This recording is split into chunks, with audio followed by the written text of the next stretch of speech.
Peran guru sangat penting dalam memberikan pengetahuan dan bimbingan kepada murid. Mereka tidak hanya membantu dalam proses belajar, tetapi juga berkontribusi dalam membentuk cara berpikir serta nilai-nilai siswa.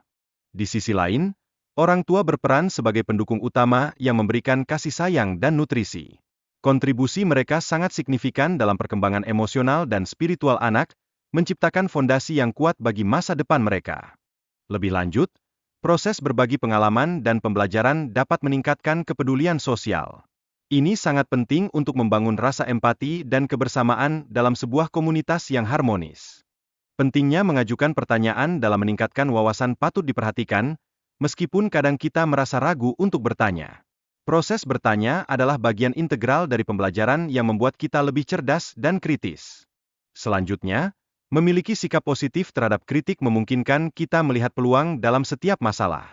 Ini membantu kita membangun pemikiran yang lebih baik dan produktif, serta mendorong pertumbuhan pribadi. Menghadapi kritik dengan cara yang konstruktif dapat menjadikan kita lebih kuat. Dalam proses ini, penting untuk membedakan antara kritik yang membangun dan kebencian agar kita dapat terus belajar dan berkembang. Ketidakmampuan orang yang merendahkan orang lain seringkali berakar dari rasa kurang percaya diri yang mendalam. Siklus negatif ini seringkali terus berulang, merugikan baik pelaku maupun korban. Sehubungan dengan itu, kita seharusnya merasa kasihan kepada mereka yang merendahkan orang lain, karena mereka tidak memiliki kemampuan untuk meningkatkan diri dan lebih memilih untuk menjatuhkan orang lain. Penting untuk memahami bahwa tindakan merendahkan orang lain bukan cara yang benar untuk merasa lebih baik tentang diri sendiri. Ada banyak cara lain untuk mencapai kesuksesan tanpa harus merugikan orang lain. Selanjutnya, pernyataan bahwa uang dapat membeli cinta atau perhatian seorang gadis adalah pandangan yang ekstrim dan tidak benar. Stigma ini memperkuat ide bahwa nilai manusia diukur berdasarkan kekayaan. Kritik terhadap pandangan yang terlalu menekankan pada kekayaan dapat mengarah pada pemahaman bahwa hubungan bersifat transaksional. Namun, hubungan seharusnya melibatkan nilai-nilai lain yang lebih mendalam di luar aspek material. Dalam konteks modern, kita perlu menyadari bahwa meskipun uang memiliki peran, kualitas dan karakter seseorang tetap tidak dapat diabaikan. Menilai seseorang hanya berdasarkan kekayaan dapat menimbulkan kesalahpahaman yang fatal. 10 hari pertama Ramadan merupakan waktu untuk membiasakan diri dalam beribadah. Sementara itu, 10 hari kedua adalah saat yang tepat untuk meminta ampunan, dengan setiap fase memiliki makna spiritual yang mendalam. Rasulullah Muhammad sangat meningkatkan ibadahnya di akhir Ramadan dengan menghabiskan waktu di masjid.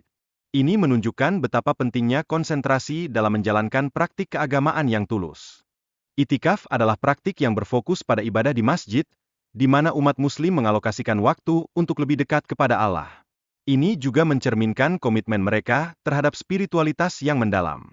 Selama itikaf, umat muslim dapat membaca Al-Quran dan berdoa tanpa gangguan. Kegiatan ini membantu memperdalam pemahaman agama serta menjalin kedekatan dengan Tuhan Yang Maha Esa. Hadis menyatakan bahwa orang yang melakukan itikaf dianggap selalu beribadah. Dengan demikian, setiap aktivitas di masjid, bahkan tidur, dapat menjadi bagian dari pahala yang diperoleh. Itikaf juga memerlukan persiapan fisik dan mental, seperti tidur di masjid atau membawa tenda. Ini jelas menunjukkan komitmen untuk beribadah dengan serius selama bulan Ramadan. Wahyu ala kepada Nabi Muhammad menyadi sumber pengetahuan mengenai siksan kubur dan neraka. Hal ini menunjukkan bahwa pengetahuan ini bukan hasil pengalaman manusia biasa, melainkan petunjuk ilahi. Angel Gabriel digambarkan memiliki 600 sayap, mencerminkan kekuatan serta peran pentingnya dalam menyampaikan wahyu. Pertemuan Gabriel dengan Nabi Muhammad dalam Isra Mikraj menjadi tonggak sejarah yang signifikan dalam agama Islam. Seraphim, yang memiliki 2.400 sayap, adalah penjaga singgasana Allah dan diakui memiliki kekuatan lebih besar dari wahyu-wahyu lain. Hal ini menunjukkan kedudukan mereka yang tinggi dalam hierarki malaikat.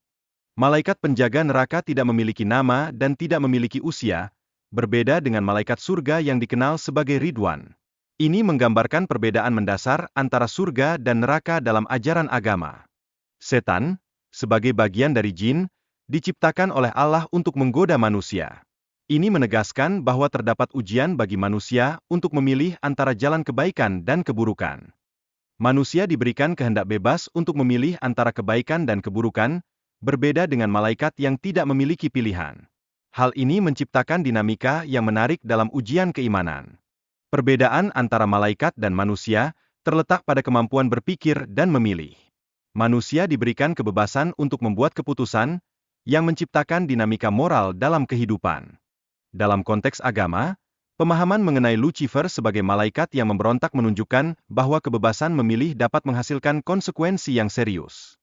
Hal ini berbeda dengan pandangan dalam Islam. Pertanyaan yang muncul mengenai penciptaan dan eksistensi Tuhan menimbulkan pertanyaan filosofis tentang siapa yang menciptakan pencipta. Ini menunjukkan kompleksitas dalam memahami konsep ketuhanan yang mendalam.